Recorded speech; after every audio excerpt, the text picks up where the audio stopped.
senhores deputados, senhoras deputadas, assessores, imprensa, TV Assembleia, FM Assembleia, todas as emissoras que nos transmitem, nosso cordial boa tarde.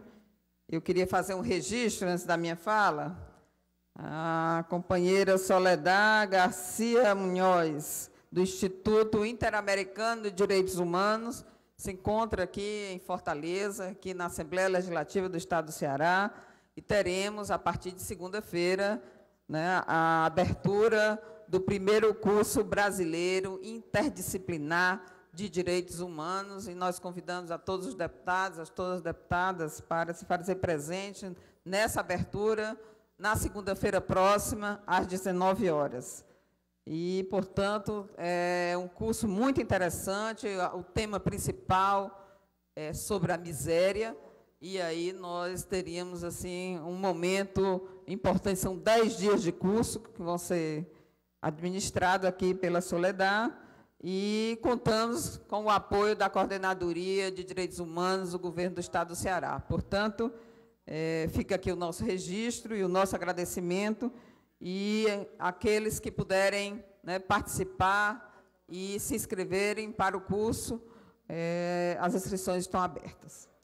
E eu queria fazer aqui a minha fala hoje, mais uma vez. Essa fala eu já tenho feito algumas vezes aqui na tribuna, mas queria novamente reforçar, porque hoje aqui no jornal O Povo tem um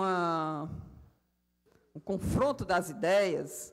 Fortaleza, em 19 bairros, a falta d'água é permanente e preocupa. E a pergunta é: o poder público está sendo negligente com o abastecimento de água na capital? E aqui eu queria transcrever, anunciar para vocês aqui a fala do professor Marco Aurélio Holanda de Castro, professor PhD do Departamento de Engenharia Hidráulica e Ambiental da UFC. E a resposta dele é sim. Ao setor de saneamento, o poder público municipal, estadual e federal, ao longo da história, não tem dispensado a atenção devida e necessária. Como consequência, temos uma situação, em alguns casos, crítica em relação à garantia dos parâmetros mínimos de qualidade e quantidade. No que se refere ao sistema de distribuição de água de Fortaleza, entre os parâmetros principais está a garantia de pressão mínima na rede. O sistema de distribuição de água de Fortaleza baseia-se no reservatório do Ancuri, para a reservação da água tratada na estação do Gavião. Esse reservatório tem como uma de suas funções garantir, a partir de sua cota altimétrica, pressões acima da mínima em todos os pontos da rede. À medida que a cidade foi crescendo, e, como consequência, os pontos de consumo extremos da rede foram se distanciando do Ancuri, o caminho mais longo da água leva a valores de pressão menores nesses pontos. Assim, temos hoje na capital locais onde as pressões estão muito abaixo da mínima, setores noroeste e sudeste principalmente, chegando a situações extremas de falta d'água. Este crescimento da cidade era e é perfeitamente previsível. Portanto, caberia ao poder público antecipar-se ao problema e implementar soluções. Entre as opções estão a construção de novos reservatórios em pontos elevados, situados nas áreas críticas, de adutoras para levar água a esses novos reservatórios ou de pontos de bombeamento ao longo da rede. Estas medidas são de pleno conhecimento da CAGES. Tanto é verdade que está sendo construída uma estação de tratamento e reservação de água para atender o setor noroeste e estão previstas adutoras para o setor sudeste. Entretanto, considero que as medidas estão levando muito tempo para serem implantadas, e, como consequência, temos situações de falta d'água periodicamente em Fortaleza. Considero que, se o poder público tem o direito de cobrar do cidadão a água que consome, ele tem a obrigação também de garanti-la. Então, essa é a fala do professor Marco Aurélio. E eu queria complementar aqui, porque semana passada eu mencionei que somente 14 bairros estavam com falta d'água. E, na verdade, hoje o jornal O Povo fala que são 19 bairros da capital que convivem diariamente com a ineficiência e até com a ausência total de abastecimento de água. E aproveito a ocasião para me retratar com os cearenses, que vivem no bairro de Fátima, Jardim Guanabara, Parquelândia, Henrique Jorge, Conjunto Esperança, João 23, Jockey Clube, Cristo Redentor, Álvaro Eine, Monte Castelo, Bairro Helleres, Damas, Montese, Dunas, Messejana, Lagoa Redonda, Sapiranga, Aldeota, Vicente Pison, Centro, Papicu, Dionísio Torres, Edson Queiroz, Meireles, Varjota e Mucuripe. E aí peço desculpa, porque no último discurso eu falei em 14 bairros. Na verdade, a notícia é que somos 19 bairros que permanentemente sofrem com o desabastecimento d'água. E aí eu queria falar esse final de semana, nós tivemos um rompimento aí da adutora que alimenta o lado leste da capital. E isso deve ser encarado como uma tragédia. Devemos interpretar que esse acidente como algo muito suspeito. Por quê? Porque nós precisamos permanentemente de fiscalização. A empresa CAGES não tem a fiscalização adequada, porque nós não temos lá, não existem os técnicos adequados. A maioria dos técnicos que fazem essa fiscalização são terceirizados, não tem a capacitação devida para a especificidade dos casos e, portanto, aqui fica a nossa insistência para a realização de concurso público naquela companhia. Então, hoje os quadros da CAGES são ocupados principalmente por terceirizados, enfraquecendo a qualidade do serviço prestado à nossa população. Portanto, precisamos que a CAGES realize esse concurso público com o objetivo de prestar melhores serviços para a prestação de serviço para a nossa capital. E aí eu pergunto, onde está o plano de contingência?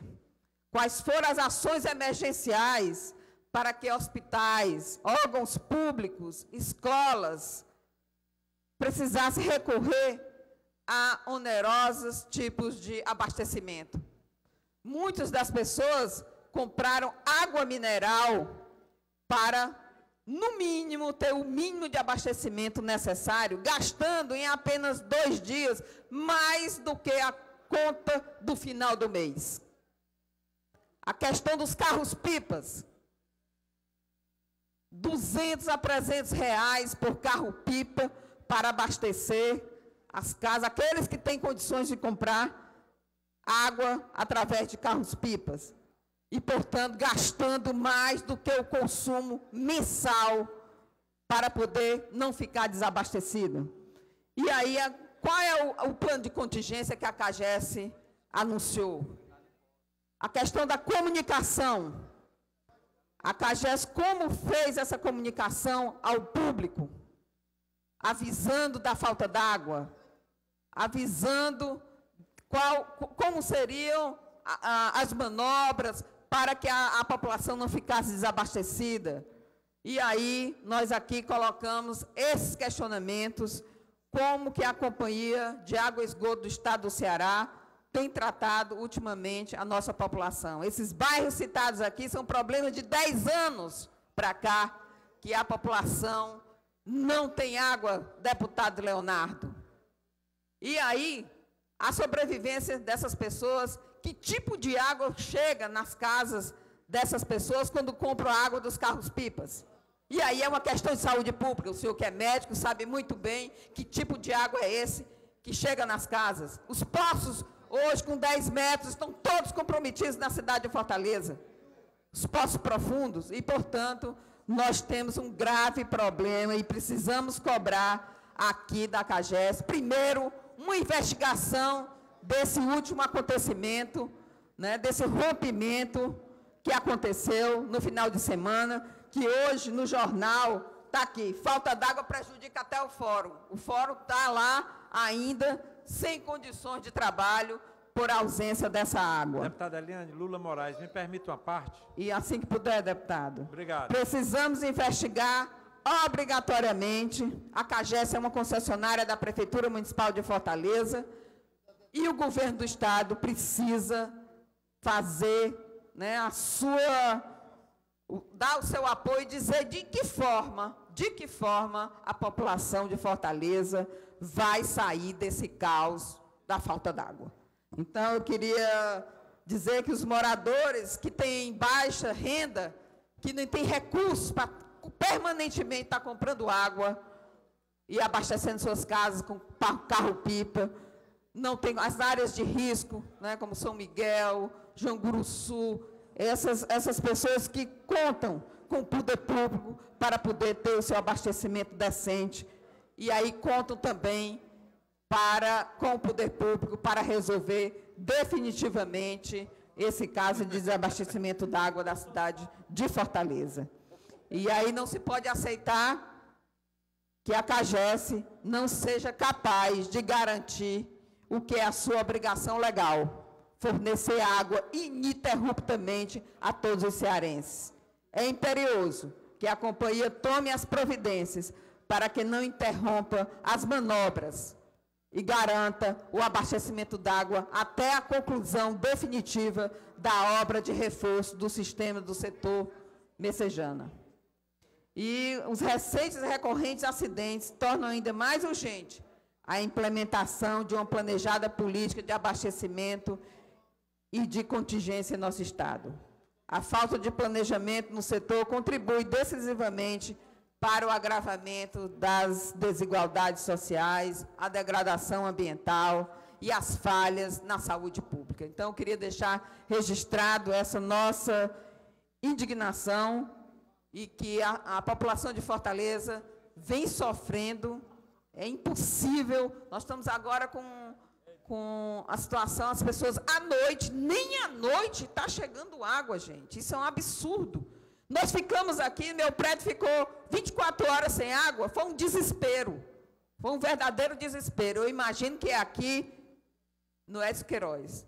Imagine essas pessoas diariamente sofrendo com falta d'água, sem as mínimas condições de higiene, estejam passando há mais de 10 anos, e a CAGES agora é que abre essa obra, mas até lá, até 2014, tem que existir um plano de contingência para que essas pessoas não sofram esse desabastecimento de água em Fortaleza. Eu queria passar para o deputado Lula Moraes. Obrigado, deputada Eliana. Eu quero me solidarizar com o discurso de Vossa Excelência, em parte, e com as comunidades que, de fato, têm esse problema, mas também eu quero, assim, afirmar que a CAGES, nós temos um apreço muito grande, porque sou funcionário de lá e sindicalista, e lutamos junto com o seu irmão, Sérgio Novaes, e com todos os trabalhadores da CAGES, pela sua existência enquanto empresa pública.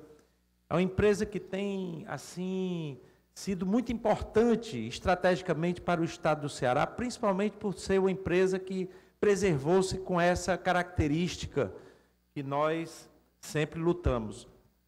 E a demanda, as condições de maltrato que foi feita por essa empresa durante muito tempo, né, com perseguição, com demissão, com enxugamento, ela deixou muita demanda, muito problema a ser resolvido E eu tenho consciência que as coisas estão caminhando no sentido de solucionar. O concurso público, por exemplo,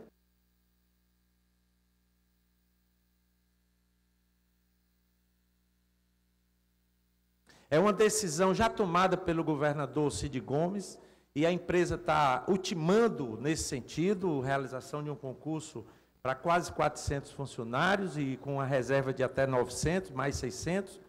Isso vai permitir exatamente a recomposição do quadro de funcionários que está, de fato, muito reduzida em função de não ter reposição de pessoal. Mas muitas dessas áreas que Vossa Excelência referiu, que está cronicamente faltando, vai ser resolvida com a estação a ETA-Oeste, que está sendo quase próxima à sua inauguração. E esse último acontecimento, lá na minha casa, que eu moro desde 1970, só faltou água 2 vezes. No racionamento do período lá, da necessidade do Canal do Trabalhador, 94, se não me engano, e esta semana. Porque esse acontecimento que teve foi um acontecimento que não foi o último, nem o único, foi um rompimento de uma adutora que trouxe esse problema emergencial que sofreu toda a população. Mas essa preocupação em melhorar o atendimento, não só para Fortaleza, mas para o Estado do Ceará, é uma preocupação que todos nós devemos ter. Muito obrigado. Eu agradeço a parte, deputado, e nosso desejo, e nós temos depoimentos fortíssimos lá no Alagadiço Novo e outras áreas adjacentes, de que nem à noite, né, nós estamos agora, eu estou com um assessor que teve neném agora, e um desespero, porque não tem água, e ele tem que sair todo dia para ir coletar água para a esposa que está de resguardo, né, e acredito que outras pessoas passam pela mesma situação, a questão de higiene. Então, é muito grave essa situação, e a CAGES precisa se posicionar com a máxima urgência possível, apresentando um... Conclui, deputada. Só para apresentar um plano de contingência em respeito a essa população. Portanto, é esse o nosso encaminhamento, e tenho certeza que o governo do Estado do Ceará não vai querer deixar a cidade de Fortaleza mais nessa situação, e com certeza a CAGES, que é uma empresa que eu prezo e admiro, passei por lá e sei, né, que é uma empresa decente, mas que nesse momento precisa apresentar um plano de contingência e apresentar ao governo do Estado do Ceará e trazer essas soluções para a nossa população. Muito obrigada, presidente.